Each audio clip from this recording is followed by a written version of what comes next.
वरी जड़े मदीने जा साईं 8.5 सालन जा था, ज़ाहिरी उम्र 8.5 साल थी, तो हज़रत अबू तालिब पंहिंजे मक्के जे ताजर जेके बिरादरी जा ताजर वापारी हा ॿिया हा उन्हनि खे पाण फरमायूं त हिते जूं शयूं खपाए खपाए माण्हू बि तंग थी पिया पाण बि तंग थी पिया आहियूं। हाणे इहे सभु पुराणियूं थी वियूं आहिनि, हलूं ॿाहिरनि मुल्कनि मां शयूं वठी अचूं, हितां वारियूं शयूं ओॾे खपायूं, ओॾां वारियूं शयूं हिते खणी अचूं, ॾाढो मज़ो थींदो। हर नई शइ में लिज़त ई पंहिंजी हूंदी आहे। इहो सभु वापारियुनि साईं जे फ़ैसिले खे क़बूल कयो, उठ रातों रात तैयार थी विया। मुंहिंजा प्यारा सुबुह थी विया, सभई वापारी पंहिंजे उठनि ॾे आया, वॾे सुबुह जो तैयारी लॻी पई आहे वञण जी। हज़रत अबू तालिब मदीने जे साईं खे भाकुर पातो, पाण अर्ज़ कयूं राणा तव्हां घर रहजो, ॿाहिरि न निकिरजो, मतां कंहिंजी तव्हांखे नज़र लॻे, मतां को अगवा करे वञे, घर में रहजो, अवां जे लाइ भला कपड़ा आणींदुसि, भलियूं भलियूं शयूं आणींदुसि। त मदीने जा साईं पंहिंजे चाचे ॾे निहारनि था, चाचा मां हिते न रहंदुसि, जे मूंखे ख़ुशि करणु चाहियो था त मूंखे पाण सां गॾु वठी हलो, इन ई सफ़र में मां अवां सां गॾु घारणु थो चाहियां। घर वारा चवण लॻा अबू तालिब जे वठी न वेंदे मदीने जे साईं खे दुख थींदो, अॼु बाबो हुजे हा त वठी वञे हा, चाचो आहे इन जे करे छॾियो थो वञे, सफ़र मुल्क शाम जो आहे, मदीने जे साईं खे घुमाए अचो। हाणे घुमण फिरण जहिड़ो थियो आहे, जेतिरो थियो आहे तव्हां पाण सां गॾु वठी वञो। मदीने जा साईं मुंहिंजा प्यारा उठनि खे वेझा आया त मके जा कुरैशी मके जा वापारी पिया चवनि, अदा अबू तालिब हे कम तो कीअं कयो आहे, हेॾो ॿार पासां गॾु सफ़र में हलंदो, बुखा उञा गर्मी आ सर्दी आ परेशान कंदो। त मदीने जा साईं मुर्की पिया चवनि, वापारियो तव्हां तोड़ ताईं ॾिसजो त मां न को मानी घुरंदुसि न को अव्हां खां पाणी घुरंदुसि, मां बुख उन जो इलाही पको आहियां, तव्हां ॾिसजो। अल्लाह अल्लाह हज़रत अबू तालिब जे उठ ते मदीने जा साईं सवार थिया। हाणे सफ़र कनि था मुल्क शाम जो, हलंदे हलंदे जॾहिं मुल्क शाम जे वेझो आया, मुल्क शाम जो बॉर्डर आहे, उन बॉर्डर जो नालो आहे बुसरा। बुसरा ॻोठ हुयो, बॉर्डर हुयो, उन बुसरा ॻोठ में जीअं अल्हम्दुलिल्लाह हिते मुंहिंजा प्यारा लोरे शरीफ में जीअं असांजा है बुजुर्गाने दीन, अहिड़े नमूने सां उन बुसरा ॻोठ में हिकिड़ो अल्लाह वारो रहियो थे, ईसाई आ, पादरी आ, हज़रत ईसा अलैहिस्सलाम जो उम्मती आ, वॾी हुन जी ख़ानकाह आहे, वॾी हुन जी दीनी दरसगाह आहे, वॾा हुन जा मुरीदन, पाण शेखुल मशाइख आ। ओ मुंहिंजा प्यारा रात जो मदरसे में सुतो पियो हुजे त हज़रत सैयदना ईसा अलैहिस्सलाम रात जो ख्वाब में ज़ियारत कराई, पान फरमायूं पादरी साहब अज सुतो छो पियो आहीं, जाग तुंहिंजो भाग खुलो आ, सुभाणी सुबुह जो तुंहिंजे मदरसे खां रहमतुल लिल आलमीन गुज़र थींदो। असां रसूलन जो सरदार इतां गुज़र कंदो, मदीने जा ताजदार इतां लंघ कंदा, लिहाज़ा जाग मदरसे जी सफ़ाई करा, मदरसे में ग़िल्म ग़ालीचा विछा, नंगर न्याज़ जो एहतमाम कर, मदीने जे साईं जी मेहमानी कर, महबूब करीम जो इस्तक़बाल कर, महबूब करीम ते नज़र पवे, असां वारी बोली विसार, असां वारो किताब विसार। ओ आखिर ज़मान अल्लाह जो प्यारो महबूब यो दिलबर मोहम्मद आ, असां वारा कलमा छॾे हाणे इहा ई बोली बोल जो। मौली साहब रात जो जागी पियो, जागी पियो, वॾो असर आ। मुंहिंजा प्यारा दोस्तो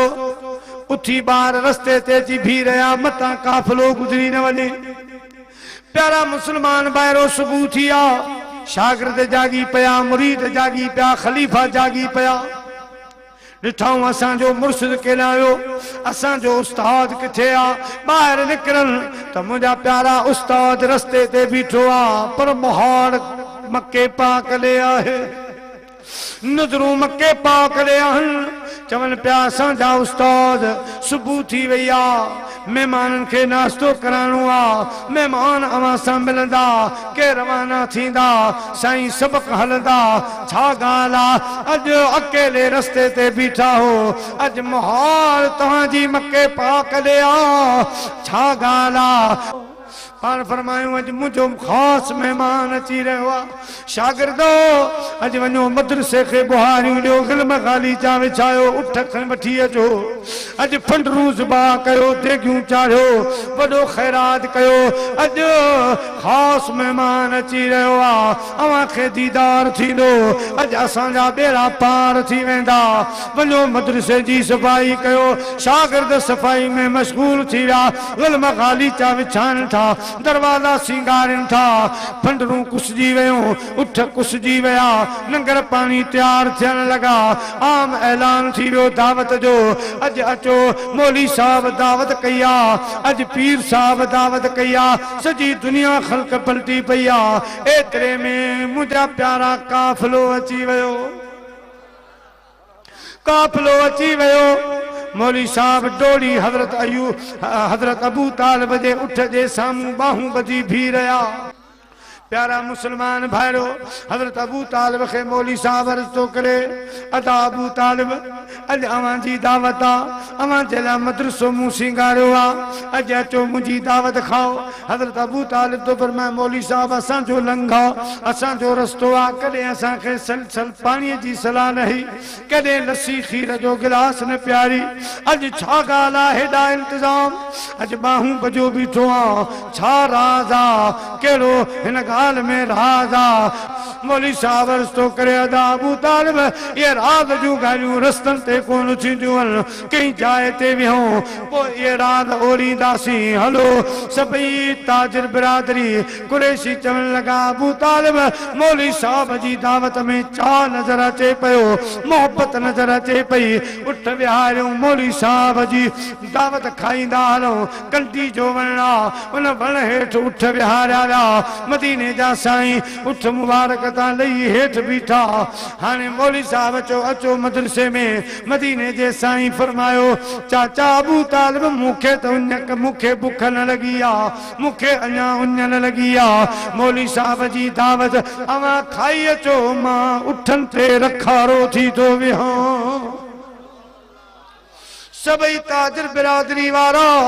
مولی صاحب دے پٹھا وجن تھا مولی صاحب دروازے تے بھی رہو سبنی جے چہرن میں نہارے تو نہاری دو ونے سکھ کرے مدرسے میں داخل کندو ونے شاگردن کے چو چوے توہارو حضرت ابو طالب تو فرمائے ماں آخر میں آئے سو مکھاں پچھائیں ابو طالب سبھی اچی ویا ہو یا انیا کو پوئنٹے رہو آ کئی کمکار سا رہو آ حضرت ابو طالب فرمایو مولی صاحب اساں وڈا سب اچی ویا ہوں اساں ساں گڈے 8.5 سالن جو نڈڑو بار آئیلا ان کے نکا بکھ لگیا نکا ان لگیا او اٹھن جو رکھارو جو ویٹھو آ مولی صاحب دعا کئی اللہ اکبر چئی پان فرمایو ابو طالب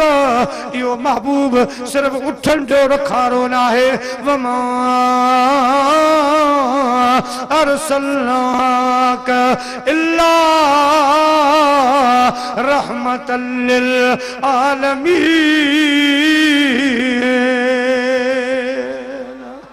بنی جہان جو رکھوالو آ بنی جہان جیلا خدا رحمت بنائے موکلو آ ابو طالب اصل راز تیو آ مہمان تا سانجو یو محبوبا مولی صاحب ڈول پاتی ابو طالب تو فرمائے ماں بھی مولی صاحب جے پچھا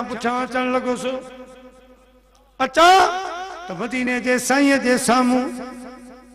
دھوڑ میں مٹی میں گولا بھنی رہی رہے ہو ہانے مدینے جے سائیں جے چہرے مبارک میں نہارے بکون دو نظروں ادب ساں ہیٹ جھکائے ویٹھو آ لولا کلمہ جے شہن شارے صحیح معنی میں نہارے کون دو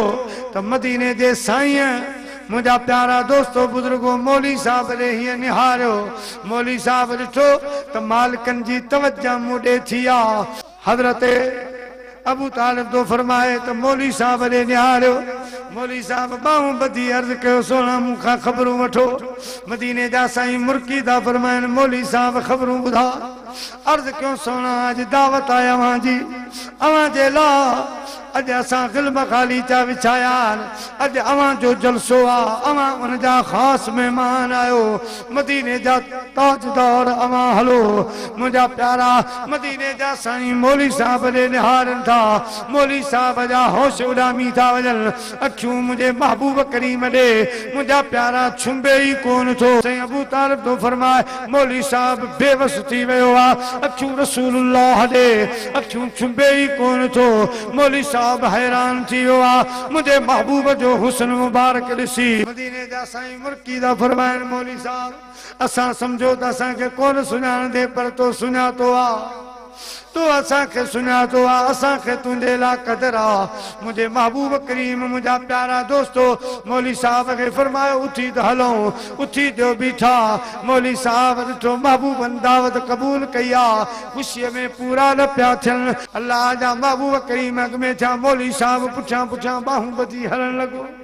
ماں بھی اچھا پیو جلے اندر آیا سی ہکڑو تختہ ان تخت تے مدینے جے سائیں کے وہاری اساں جا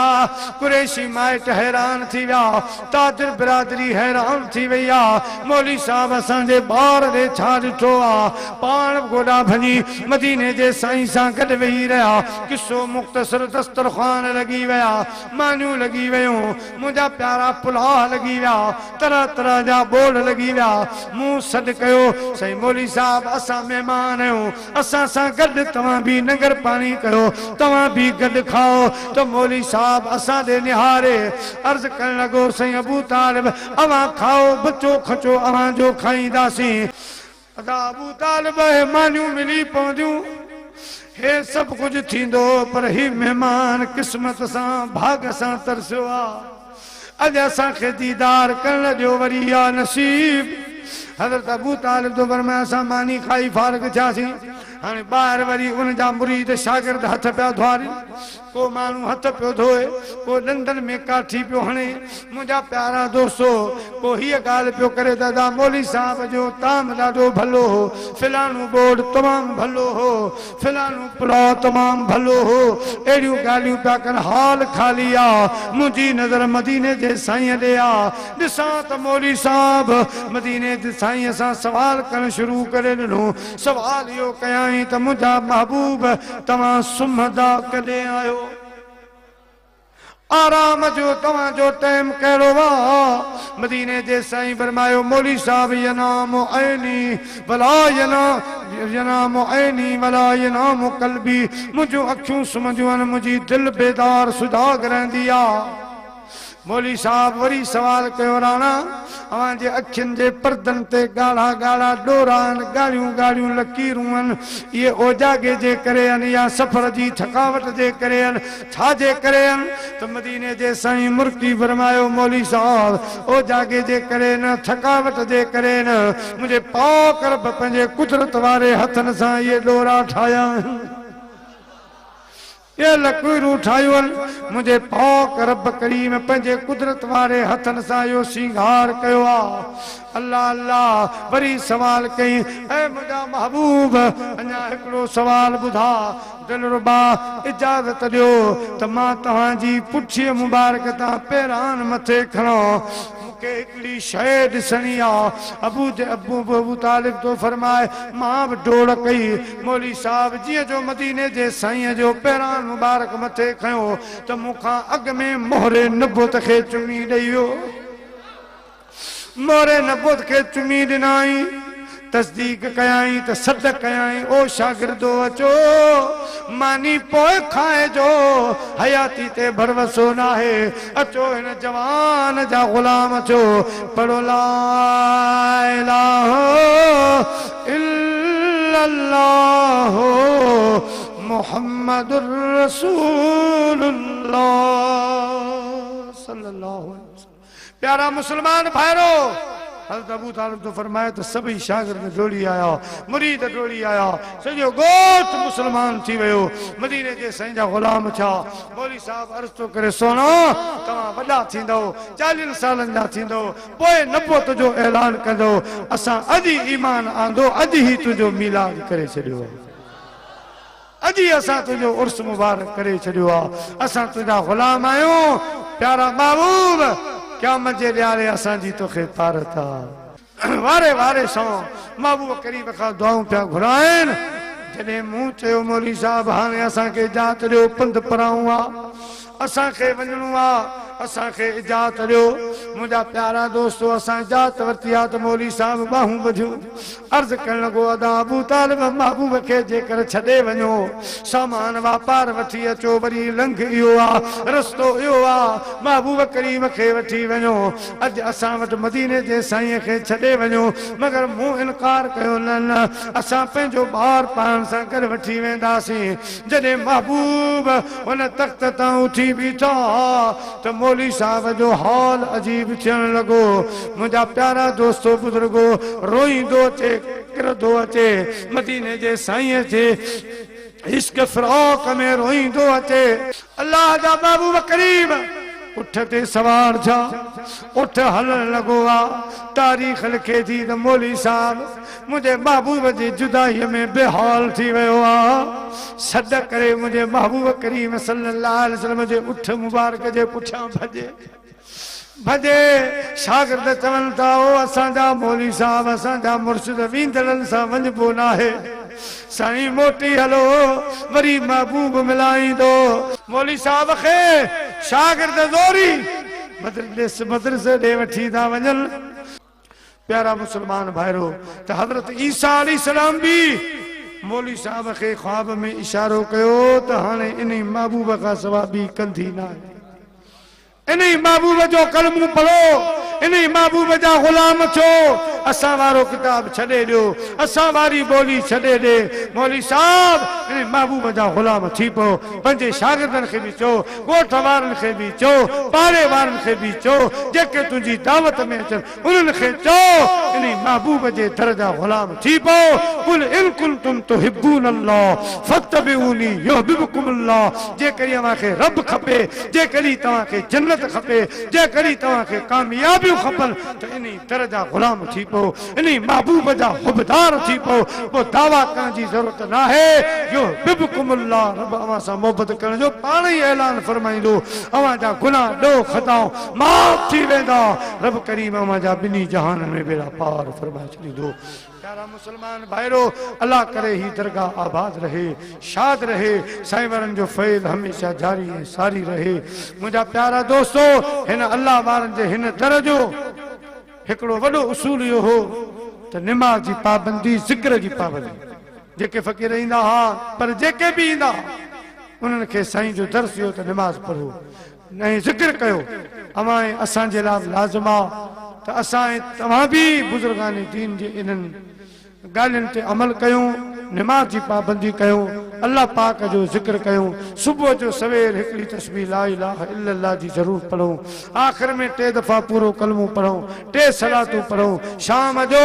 پہری واری نماز کھا پو ہکڑی تسبیح استغفار جی ضرور پڑھوں استغفر اللہ ربی من کل ذنب واتوب الیہ یا تسبیح پڑھو صبح جو ذکر جی تسبیح پڑھو انشاءاللہ ہنن اللہ وارن جو دسا ما فقیر تواں کے چواں تو انشاءاللہ یا تسبیح پڑھندڑ مانو کدیں بے نہ کھٹندو نہ ٹوٹندو